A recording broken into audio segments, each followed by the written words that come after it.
Worries about the Fed pulling off its economic band-aid continues to linger, fueling volatility, but nowhere as intense as in recent weeks. That left the Dow and the S&P 500 little changed, but the Nasdaq put together its first three-day rally since mid-May. Limiting the downside, America's improving fiscal situation in the eyes of Standard & Poor's.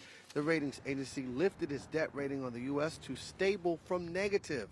S&P is less concerned about America's credit worthiness due to Washington's attempts to curtail spending, while at the same time, more cash is rolling into the Treasury. That, however, gives bond investors one less thing to worry about, and so Treasury sold off with yields on the 30-year bond touching a 14-month high. Apple finally unwrapped details of a much speculated streaming music service. Apple iTunes Radio will roll out in the U.S. first and will be free with ads. There is an ad-free version for subscribers of Apple Match, a cloud-based library that costs $25 a year. The initial response? Investors tuned out, with shares of Apple turning lower, but shares of Pandora, the leading streaming music player, rallying more than 2%.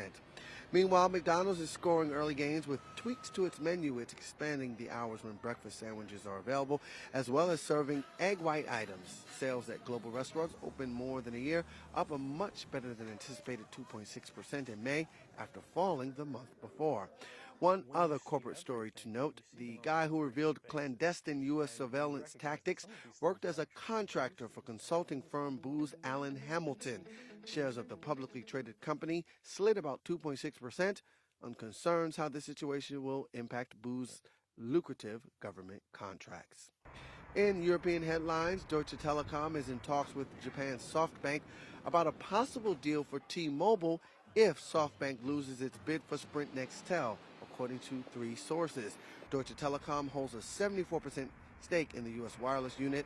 None of the companies mentioned wanted to comment. Looking now at the final numbers, stocks were higher in Germany, but down slightly in France and the UK.